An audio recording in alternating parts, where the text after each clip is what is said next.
I'm Madison, 33, a software developer who's always been the responsible one in my family.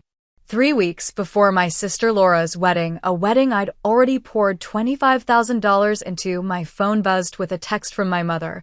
"You're not invited. Laura doesn't want you there." My stomach dropped as I stared at those cold words. After funding the venue, catering, photography, and more, I was being cut from the guest list by my own sister. The betrayal cut deeper than any knife possibly could. Before I dive into this painful story, let me know where you're watching from in the comments. Hit that subscribe button if you've ever dealt with ungrateful family members who took advantage of your generosity. Trust me, you'll want to see how I handled these leeches. Growing up in Portland, our family wasn't poor, but we weren't exactly comfortable either. My parents, Diane and Robert, worked hard, mom as a nurse and dad as a high school teacher, but raising two daughters on their salaries meant cutting corners. We lived in a modest three-bedroom house in a decent neighborhood, but luxury was never part of our vocabulary. From childhood, the dynamic between Laura and me was clear. I was the responsible one, the achiever, the reliable daughter who helped with chores without being asked. Laura, 2 years younger, was the family princess. While I was expected to excel in school, help around the house, and generally act like a mini-adult, Laura was allowed to focus on being social and finding herself. "Madison will figure it out" became my parents' mantra whenever something needed handling, whether it was filing taxes for my first part-time job or navigating college applications alone. Meanwhile, Laura got personalized guidance for everything from homework to picking out prom dresses. Despite this imbalance, I thrived academically. I graduated valedictorian and earned a full scholarship to study computer science at University of Washington. College was liberating. Finally, my hard work was recognized on its own merits. I graduated summa cum laude and landed a job at a promising tech startup in Seattle. The startup life was grueling but exhilarating. While my peers bought fancy cars or downtown condos with their first big paychecks, I lived frugally in a shared apartment, investing most of my salary and stock options. When our company was acquired 3 years later, my prudence paid off spectacularly. At 28, I suddenly had a net worth of over $2 million. Success didn't change my modest lifestyle much. I upgraded to a comfortable one-bedroom condo, took one amazing solo trip to Japan, and set up solid retirement accounts. What did change was my family's perception of me. Suddenly, I wasn't just reliable Madison, I was wealthy Madison, a potential solution to everyone's financial problems. It started small. Dad needed a new car after his ancient Honda finally died. I helped with the down payment. Mom's hospital restructured, cutting her hours. I covered the mortgage for 3 months. Laura needed to move after a breakup. I paid her security deposit and first month's rent. Each time, the gratitude seemed sincere, if somewhat entitled. When Laura met James at a friend's wedding, the family dynamic shifted again. James came from money, old East Coast money with summer homes and country club memberships. Suddenly, Laura was spending weekends in the Hamptons and posting Instagram photos from charity galas. The princess had found her prince, and my parents were ecstatic. The engagement announcement came after just 8 months of dating. Laura called me, squealing about the 2-carat diamond and perfect proposal at sunset on a yacht. I was genuinely happy for her, despite the nagging feeling that James seemed more impressed with Laura's carefully curated social media presence than her actual personality. "Madison, I'm so excited for you to be part of this," Laura gushed over the phone. "You've always been there for me, and I want you right by my side." When she mentioned the wedding would be at the Griffin Estate, one of Seattle's most exclusive venues, I felt the first twinge of concern. Griffin Estate weddings started at $50,000, far beyond what our parents could afford. "Don't worry about Mom and Dad," Laura said before I could voice my concern. "James's parents are helping, and we've got it covered." She paused, then added casually, Though, if you wanted to help with some of the smaller expenses, that would be amazing. Of course, I replied, thinking she meant the rehearsal dinner or perhaps her dress. I'd be happy to help with some of the wedding expenses. I had no idea that some expenses would soon become the entire wedding, or that my generosity would ultimately get me uninvited from the very event I was funding. What started as some expenses quickly snowballed into a financial avalanche. 2 weeks after the engagement, Laura invited me to lunch at an upscale restaurant I knew she couldn't afford. Over $60 entrees, which I paid for, she slid a wedding budget spreadsheet across the table. "So this is what we're thinking," she said, pointing to the bottom line, $120,000. I nearly choked on my sparkling water. "Laura, that's a lot." "It's actually pretty reasonable for what we want," she countered, flipping through a wedding magazine showing elaborate floral arrangements and custom-made table settings. "The Griffin Estate is $25,000 just for the venue rental, but it's the only place that will give us the fairy tale vibe we're going for." I asked the obvious question, "What are James's parents contributing?" Laura's smile faltered. "Well, that's the thing. They're not exactly on board with the wedding yet. They think we're rushing things and wanted us to have a longer engagement."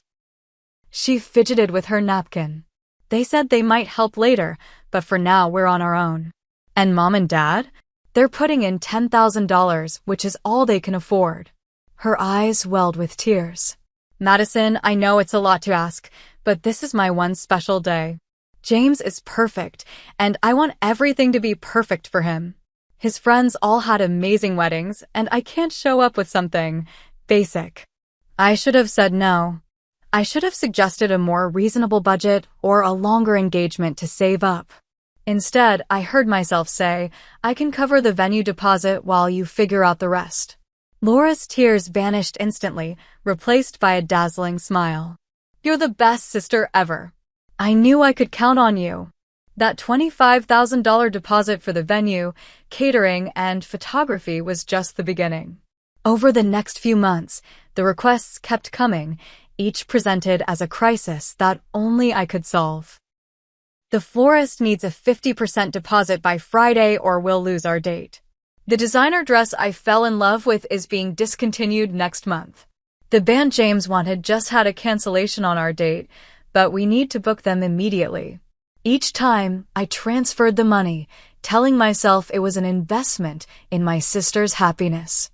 I created detailed spreadsheets tracking every expense, naively believing Laura and James would eventually reimburse at least part of it. By 3 months before the wedding, I had spent over $75,000, and the bills kept coming. My parents, rather than acting as a voice of reason, seemed to encourage Laura's extravagance. "You're so blessed to be able to do this for your sister," my mother said during one of our weekly calls. "Your father and I could never give her the wedding she deserves." The subtle implication was clear. As the financially successful sibling, it was my duty to provide what they couldn't. No one seemed to consider that I had worked incredibly hard for my money or that I might have my own plans for it. Laura's attitude shifted from grateful to entitled with alarming speed. What began as "thank you so much for helping us" became "we need another $5,000 for upgraded linens," without so much as a please. James, who supposedly came for money, was conspicuously absent from all financial discussions. One evening, after transferring another $3,000 for a premium open bar package, I finally asked Laura directly about James's contribution. "He's contributing in other ways," she said defensively. "He's handling all the honeymoon arrangements." Later, I discovered through an accidental email that James's parents were paying for the honeymoon, a 2-week stay at a luxury resort in Bali. James wasn't contributing a dime. By the 2-month mark, I had spent nearly $95,000 on my sister's wedding. My financial advisor had stopped sending subtle warnings and was now directly questioning my decisions. I'd had to liquidate some investments, incurring tax penalties I hadn't planned for. But every time I considered pulling back, I thought of the disappointment on Laura's face, the accusations of ruining her special day, the family drama that would ensue. So I kept paying, buried my resentment, and told myself that after the wedding, things would return to normal. Little did I know that normal for my family meant taking advantage of my generosity until I had nothing left to give, emotionally or financially. Despite funding virtually the entire wedding, I found myself increasingly sidelined in the planning process. My demanding job as a senior developer meant I couldn't attend every cake tasting or floral arrangement viewing, but I made efforts to join important decisions via FaceTime or by rearranging my schedule when possible. Laura, however, seemed to deliberately schedule appointments when I was in unmovable meetings or presentations. "Oh, did I get the time wrong?" she'd say innocently.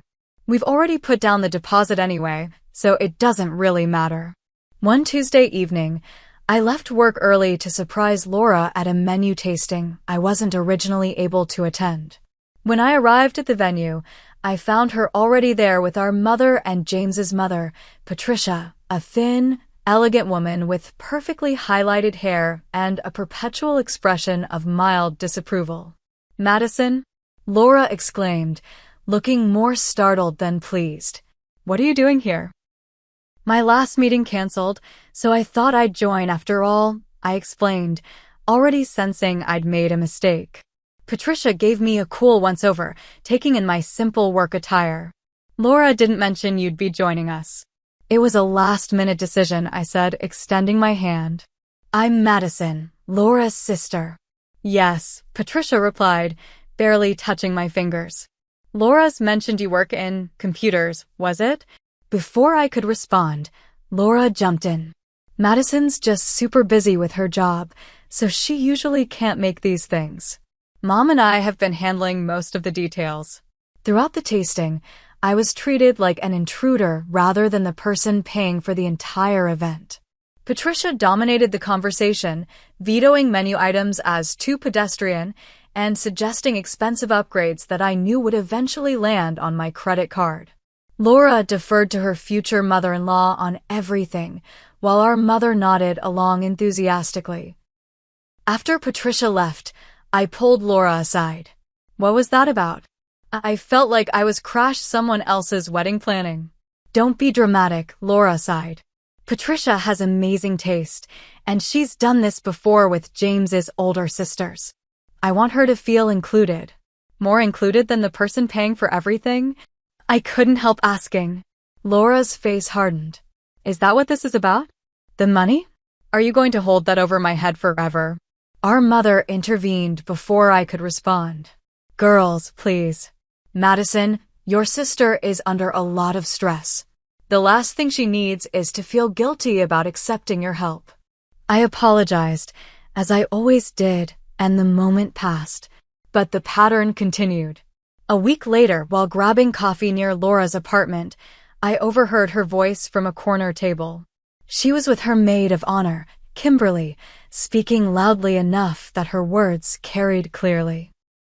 "Madison's being such a control freak about everything," Laura complained. "Just because she's paying doesn't mean she gets to make all the decisions. It's my wedding, not hers." "That sucks," Kimberly sympathized. "But at least you're getting the dream wedding without going into debt." "Small price to pay for her attitude." "I guess," Laura sighed. "Sometimes I wish she would just send the money and stay out of it. She's making everything so complicated with her spreadsheets and questions." I left before they could spot me, feeling like I'd been punched in the stomach. The spreadsheets she complained about were my attempt to stay organized and ensure nothing fell through the cracks, a courtesy to her, not a control tactic. The final red flag came 3 weeks before the wedding. Laura had organized a bridal party spa day as a thank you to her bridesmaids, though I wasn't officially in the bridal party. Laura had claimed she didn't want to burden me with extra responsibilities given how much I was already doing. I assumed I'd be included in the pre-wedding celebration. I found out about the spa day from my cousin Rachel's Instagram story, a photo of Laura and 6 other women in plush robes, champagne flutes in hand, with the caption, "Spoiling our bride-to-be." #Laura and James tie the knot. When I confronted Laura that evening, she broke down in tears. I didn't think you'd want to come. You're always so busy and stressed about work. I was trying to be considerate. By excluding me from a day celebrating your wedding? The wedding I'm paying for. My voice shook with hurt and anger. I'm sorry, she sobbed. I've been so overwhelmed with everything. You're right, I should have invited you. I'll make it up to you, I promise. You're the most important person in this whole process, and I couldn't do any of this without you. Her apology seemed sincere, and for a few days, things improved. Laura called daily with updates, asked my opinion on last-minute details, and even scheduled a sisters-only dinner at my favorite restaurant. I began to think I'd overreacted, that the stress of wedding planning had temporarily strained our relationship, but everything would be fine. Then came the rehearsal dinner. James's parents had finally agreed to cover this event, hosting it at an exclusive country club. Meeting James's extended family and friends was illuminating in all the wrong ways. His college roommates, all working in finance or law, made subtle digs about the tech industry being overvalued and full of lucky coding monkeys who stumbled into money. More concerning was how Laura presented herself to James's circle. Gone was my slightly awkward, sometimes funny sister who'd once dreamed of teaching elementary school. In her place was a polished, name-dropping stranger who claimed to run her own successful lifestyle consulting business. A dramatic overstatement of the Instagram account where she occasionally posted sponsored content for free products. When James's uncle asked how we'd managed to afford such an extravagant wedding on a teacher's salary, what our father did, Laura smoothly replied, Madison and I have been quite successful in our careers, as if we were equal contributors to the wedding fund. Later, I overheard Patricia telling another guest, Laura comes from a good family. Her sister made some money in that tech bubble, nothing like our family businesses, of course, but they're comfortable. I felt sick. Not only was Laura taking credit for my financial contribution, but she was also minimizing my hard-earned success to fit into James's world. When I tried to talk to her about it after the dinner, she dismissed my concerns. I was just trying to fit in, Madison. James's family can be judgmental, and I didn't want them looking down on us. By lying about your non-existent business and taking credit for my money? Don't be so sensitive, she snapped. It's not like I told them you're paying for everything. That would be humiliating for everyone. I went home that night with a growing sense of dread. Something felt very wrong about the entire situation, but I was in too deep to pull out now. The wedding was less than a week away. All I had to do was get through the ceremony, smile for the photos, and then I could start setting better boundaries with my sister and my family. Or so I thought, until the text message that changed everything. The message arrived during a critical product meeting. As lead developer on our company's newest security feature, I was in the middle of presenting implementation timelines to our executive team when my phone buzzed repeatedly on the conference table. Normally, I would never check messages during such an important meeting, but the multiple notifications suggested an emergency. Excusing myself briefly, I glanced at my screen and froze. 3 messages from my mother. Madison, we need to talk about the wedding. There's been a change of plans. You're not invited. Laura doesn't want you there. I must have made some sort of sound because several colleagues looked up with concern. Mumbling something about a family emergency, I fled to the nearest bathroom, locked myself in a stall, and read the rest of the incoming messages with trembling hands. Laura feels you've been too controlling about wedding plans. She says you're making everything about yourself and your contribution. James's parents have offered to help with some expenses, but only if the wedding proceeds without drama. The final blow came in the last message. Laura needs this day to be perfect. Please understand and respect her wishes. Respect her wishes? After I'd poured nearly $100,000 into her perfect day? After I'd endured months of increasing entitlement, subtle insults, and exclusion? My vision blurred with tears of rage and humiliation. I called my mother immediately, struggling to keep my voice steady. What exactly is going on? Madison, she sighed, as if I were being difficult. I know this is upsetting, But Laura is under tremendous pressure. James's parents are finally warming up to the marriage, and she can't risk anything going wrong. And I'm something that could go wrong? I asked incredulously. There was a telling pause before my mother replied. Patricia has expressed concerns about family tension overshadowing the ceremony. Apparently, Laura mentioned some disagreements between you two. Disagreements? You mean me occasionally asking questions about where my money is going? Honey, no one is denying your generosity, my mother said in that placating tone I'd grown to hate. But this isn't about the money. It's about Laura's special day. Then explain to me exactly why I'm being uninvited to a wedding I'm paying for, I demanded. Another pause, longer this time. James's parents spoke with Laura yesterday. They're willing to contribute $50,000 toward the wedding expenses, but they were concerned about what they called family dysfunction. Apparently, Laura told them you've been having episodes. Episodes? I repeated, my blood running cold. What does that mean? My mother's voice dropped to a whisper. She may have implied that you've been struggling with some mental health issues, that your success has come with a toll, and you've been taking it out on her. The bathroom stall seemed to spin around me. My sister hadn't just excluded me or taken advantage of my generosity, she'd actively painted me as mentally unstable to justify cutting me out. Did you defend me? I asked, already knowing the answer. Madison, try to understand. This wedding is everything to Laura. James comes from a very traditional family. They value stability and appearances. And what about honesty? What about basic human decency? Does Laura value those things at all? Of course she does, my mother insisted. She's just under a lot of pressure right now. Once the wedding is over, you two can work through this. A clarity I'd never experienced before washed over me. For years, I'd been the family fixer, the responsible one, the bank account with no boundaries. I'd told myself it was love, but in that moment, I recognized it for what it truly was, exploitation. Mom, I said with unnatural calm, please tell Laura that if I'm not welcome at the wedding, then neither is my money. Madison, don't be vindictive. I'm not being vindictive. I'm establishing a boundary that should have existed all along. My voice grew stronger with each word. If James's parents are contributing $50,000 with the condition that I'm not there, they can contribute the other $100,000 I've already spent too. You can't do that, my mother gasped.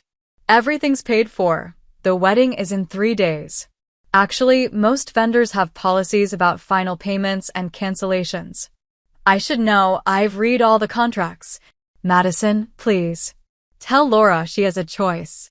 Either I'm at the wedding as an honored guest who made her day possible, or she can scramble to replace the funding I'm about to withdraw.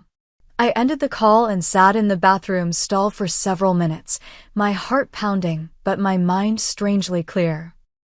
Then I returned to the conference room, apologized to my colleagues, and finished my presentation with mechanical precision. No one would have guessed that inside, I was simultaneously shattered and reborn. As soon as the meeting ended, I requested an emergency personal day for tomorrow and went straight home to execute the most difficult and necessary decision of my adult life. I'm not normally a vindictive person. Throughout my life, I've been the peacemaker, the one who forgives quickly and moves on. But some betrayals cut too deep for simple forgiveness, especially when the offending parties show no remorse. This wasn't about revenge. It was about self-respect and consequences. Once home, I spread all the wedding documentation across my dining table, contracts, receipts, email confirmations, payment schedules. Everything had been meticulously organized in both physical folders and digital files. I created 3 lists: vendors with final payments pending, services that could be canceled with partial refunds, and payments that were non-refundable. My phone continued buzzing with messages from my family, which I ignored. This required focus and precision. I started with the venue, the Griffin Estate. Their contract had a clause allowing for cancellation with a partial refund if done more than 72 hours before the event. I called the event coordinator, Susan, with whom I'd been working closely for months. Madison, what can I help you with? Getting excited for Saturday. Susan chirped. Actually, Susan, I need to discuss cancellation options. A long pause. Cancellation? Is everything okay? I took a deep breath. No, it's not. I've been funding this entire wedding for my sister, but I've just been informed that I'm not welcome to attend. Under the circumstances, I can no longer financially support the event. To her credit, Susan didn't pry further. I understand. This must be incredibly difficult. She explained my options professionally. I could cancel entirely and receive a 25% refund of my deposit, or I could transfer the reservation to another paying party. Please cancel and process the refund, I said firmly. If my sister or her fiancé contacts you about reinstating the reservation, they're welcome to do so under their own financial responsibility. Next came the caterer, the photographer, the florist, the rental company, the bartending service, and a dozen other vendors. Some conversations were brief and businesslike, others were awkwardly sympathetic. Word apparently traveled fast in the wedding industry, and by my fifth call, vendors were already aware of the situation. I heard what happened, the photographer said quietly. For what it's worth, I think you're doing the right thing. No one should be treated that way by family. The DJ was even more direct. Man, that's cold. Your sister sounds like a piece of work, no offense.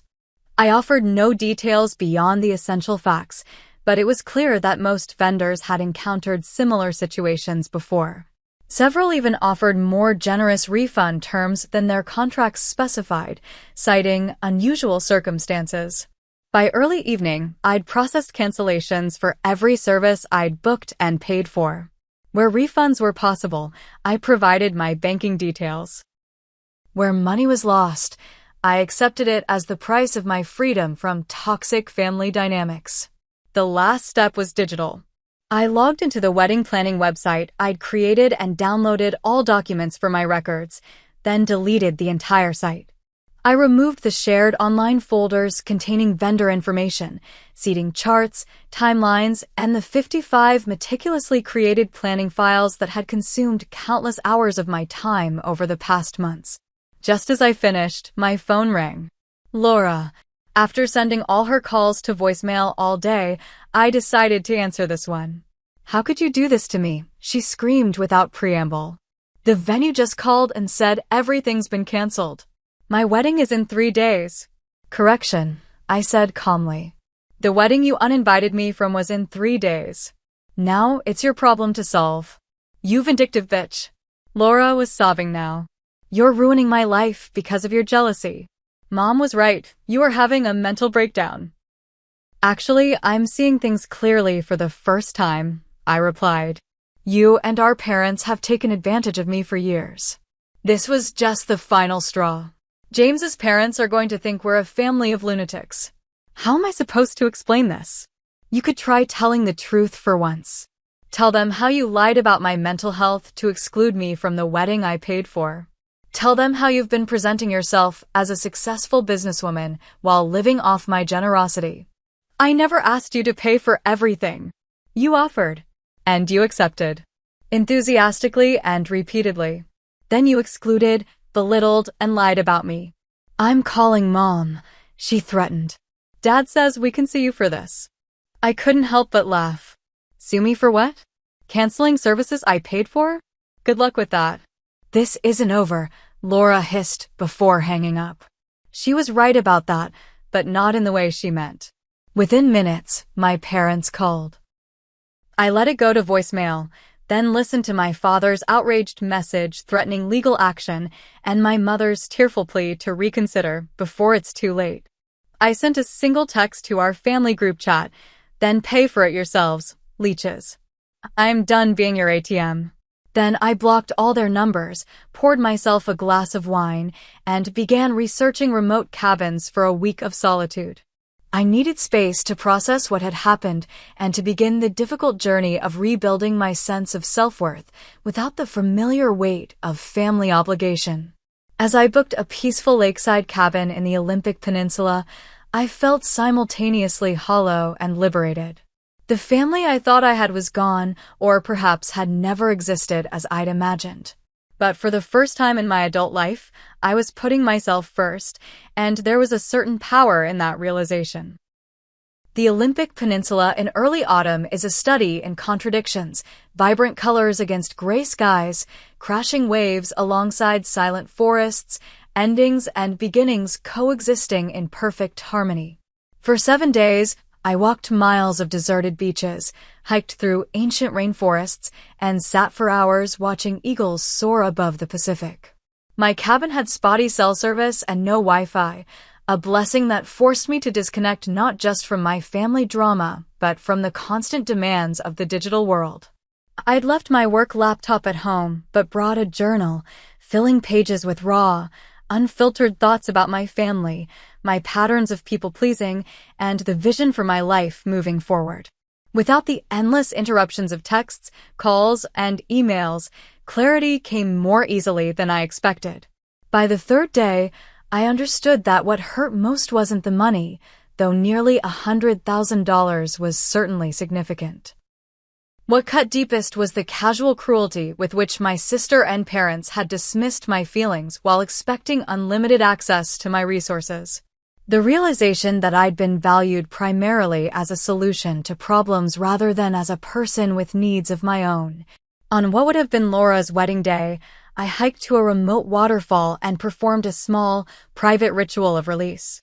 I wrote down every hurtful comment, every manipulative tactic, every moment of being taken for granted, then tore the pages into tiny pieces and scattered them into the rushing water. It was theatrical, perhaps, but watching those fragments disappear into the current felt powerfully symbolic. When I returned to Seattle and civilization, reality crashed back in waves. First came the social media fallout. Laura had posted a tear-streaked selfie on Instagram with a long caption about family betrayal and having to scramble to salvage our special day. Our mother shared a vague Facebook post asking for prayers during a difficult family time. Extended family members and mutual friends chose sides without knowing the full story, many assuming I'd acted out of jealousy or mental instability as Laura had suggested. I didn't dignify any of it with a response. The people who truly knew me reached out directly, offering support without judgment. My closest friend, Taylor, came over my first night back with takeout and wine, letting me vent for hours without once checking her phone. My colleague Jonathan, who'd witnessed my hasty exit from the product meeting, invited me to dinner with his husband, creating space for normal conversation that didn't revolve around my family drama.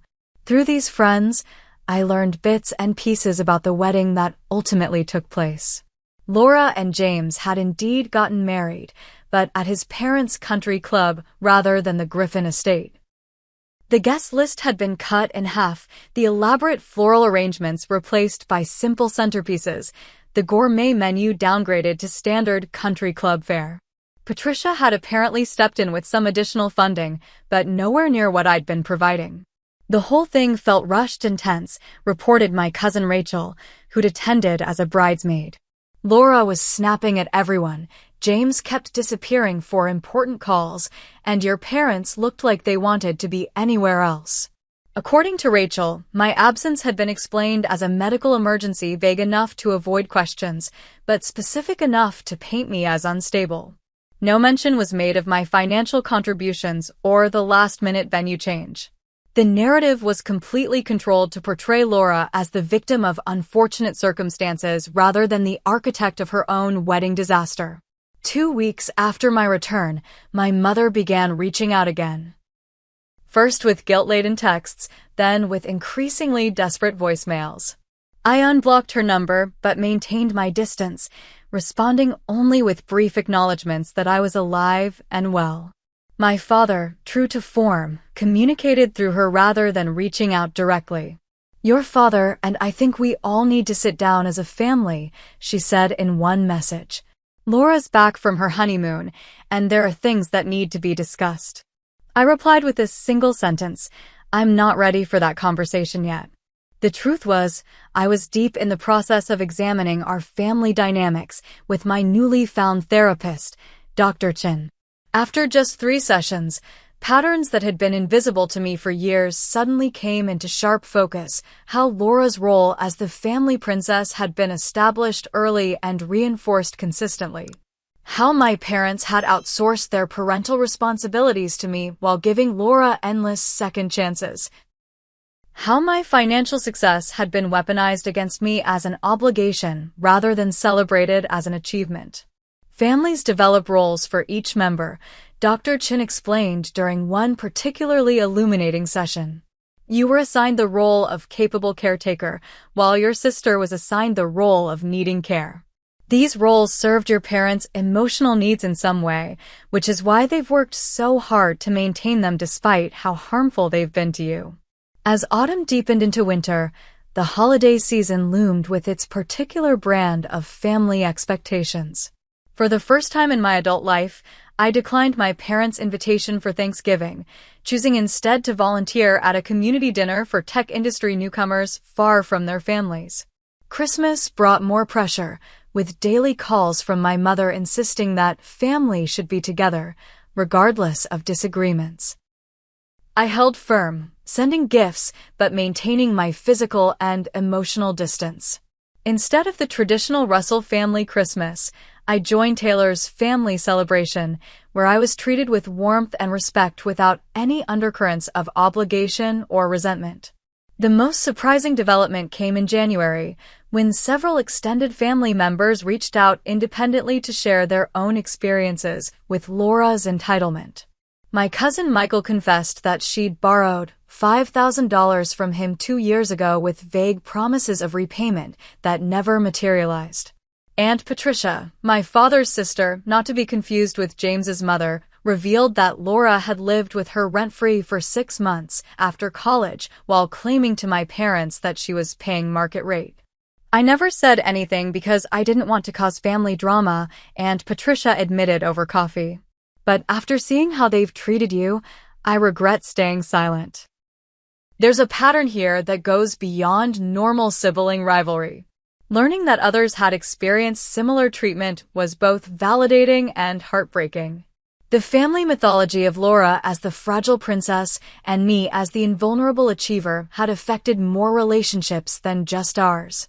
It had created ripples of dysfunction throughout our extended family, silencing those who might have spoken up earlier out of the same conflict avoidance that had kept me paying wedding bills long after red flags began appearing. By spring, I had established a new normal. Weekly therapy sessions, a small but supportive circle of friends, limited contact with my parents, and no direct communication with Laura or James. I'd redirected my financial generosity toward causes that mattered to me, a coding scholarship for girls from low-income backgrounds, a monthly donation to the Rainforest Preservation Organization whose land I'd found healing during my Olympic Peninsula retreat. Boundaries aren't punishments, Dr. Chin reminded me during a session where I expressed guilt about limiting contact with my parents. They're structures that allow relationships to exist in healthier ways. Your family can choose to respect those boundaries or not, but that choice is theirs, not yours. Slowly, painfully, I was learning that lesson, that I could only control my own actions, not others' responses to them. That my worth existed independently of what I could provide for others. That real love didn't come with invoices or conditions. 6 months after the wedding that wasn't, I was no longer drowning in anger or hurt. Instead, I was navigating the unfamiliar but liberating waters of self-respect, one boundary at a time. They say time heals all wounds, but that's not entirely true. Time provides distance, perspective, context, but healing requires active work and conscious choices. In the year following Laura's wedding, I discovered that healing isn't a destination, but a winding path with unexpected turns, occasional backsliding, and moments of breakthrough when you least expect them. The first significant milestone came 8 months after the wedding debacle when I finally agreed to meet my mother for coffee. We chose a neutral location, a quiet cafe halfway between our homes, and set a firm 1-hour time limit. Dr. Chin had helped me prepare with role-playing exercises and boundary-setting language, but my stomach still churned with anxiety as I spotted my mother already seated by the window. She looked older, somehow. More fragile. Part of me wanted to immediately slip back into caretaker mode, to smooth away her worry lines and assure her everything was fine. But that pattern was exactly what had led us here. "Thank you for meeting me," she began, hands wrapped tightly around her mug. "I've missed you so much." "I've missed aspects of our relationship too," I replied carefully. But I needed this time apart. What followed was the most honest conversation we'd ever had.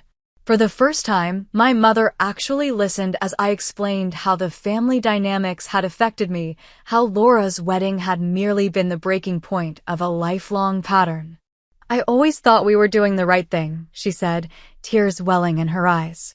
"Laura needed more support, and you were so capable, so independent. I never considered that we were burdening you or taking you for granted."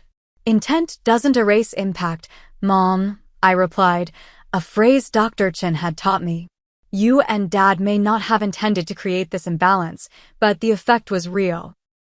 And when I finally tried to establish boundaries, the family narrative became that I was having a mental breakdown.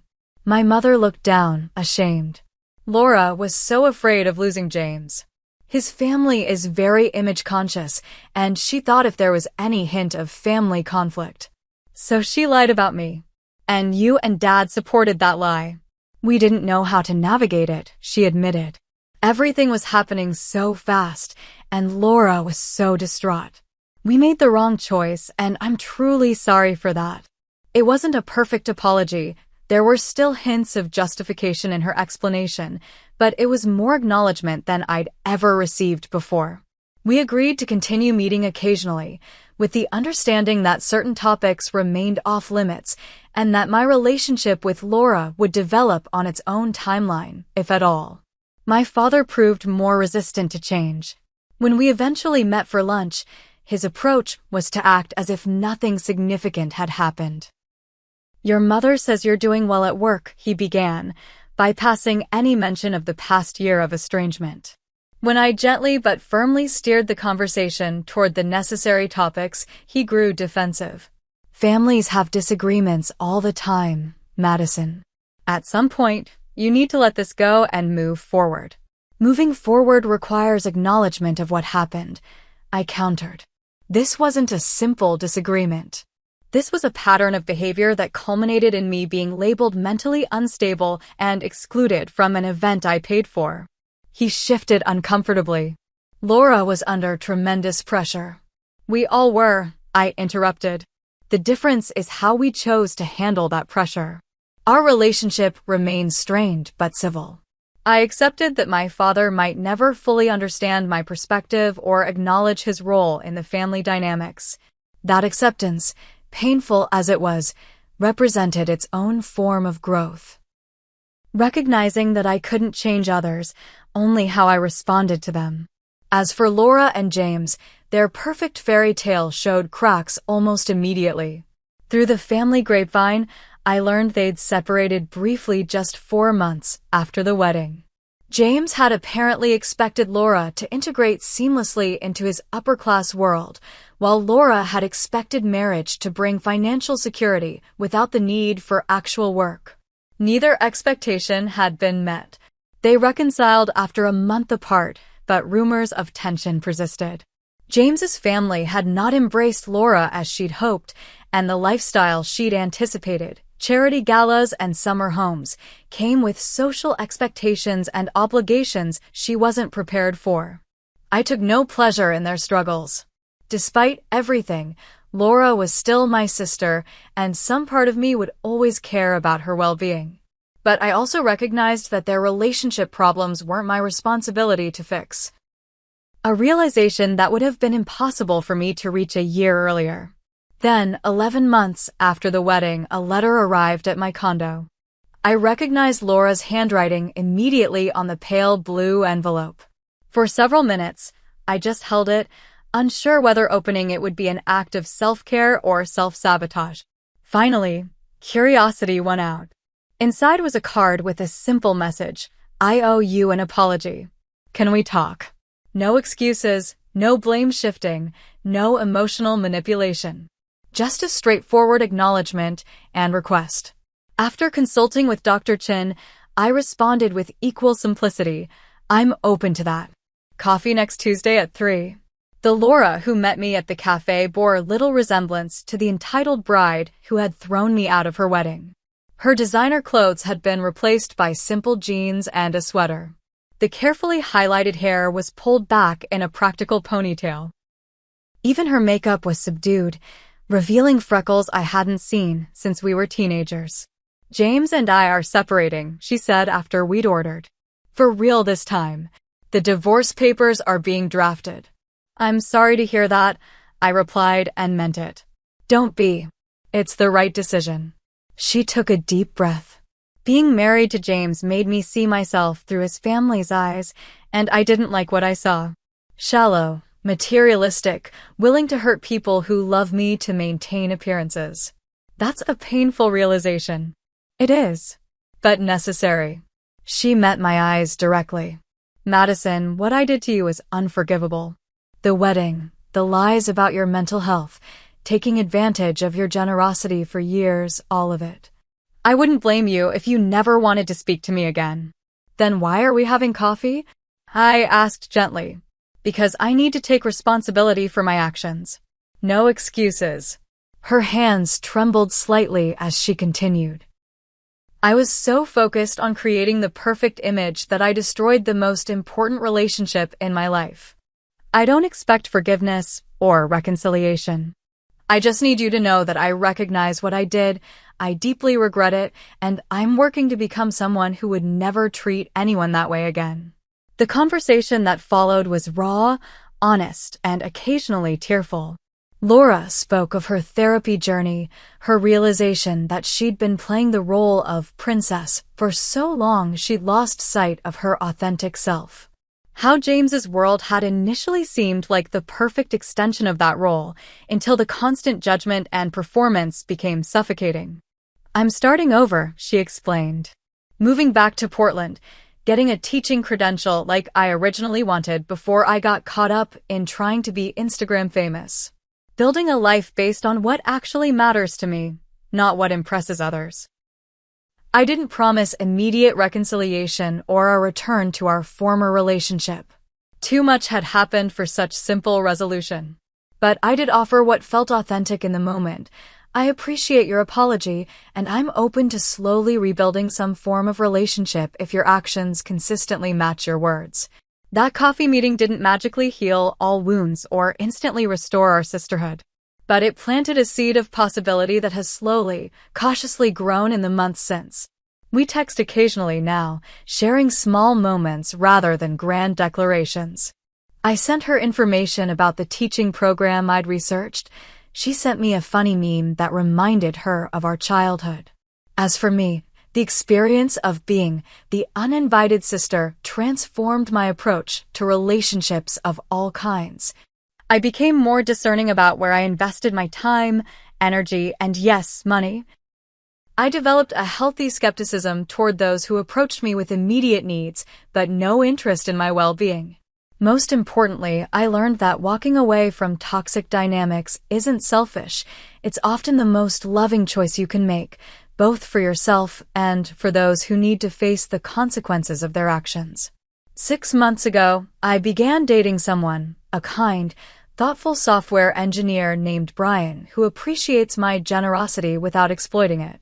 When I cautiously shared my family history, his response was anger on my behalf rather than judgment of my boundaries. "They're lucky you're even considering letting them back into your life," he said, squeezing my hand. That simple validation meant everything, confirmation that my experience was as egregious as I'd felt it to be, not an overreaction as my family had initially framed it.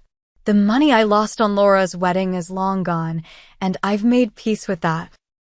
The emotional toll lasted longer, but the personal growth that emerged from that painful period has been invaluable. I've discovered strength I never knew I had, boundaries I never thought I deserved to set, and a version of myself that no longer needs external validation to feel worthy. If you're watching this and recognizing similar patterns in your own family dynamics, please know that you're not alone. Sometimes the most loving thing you can do, for yourself and others, is to step back and let natural consequences unfold. Setting boundaries isn't selfish, it's necessary for authentic relationships to flourish. Have you ever had to set difficult boundaries with family members? What helped you through that process? Share your experiences in the comments below. And if this story resonated with you, please like and subscribe for more content about navigating complex family relationships and personal growth. Thank you for listening to my journey from doormat to dignity. I'm grateful for each of you who took the time to hear my story.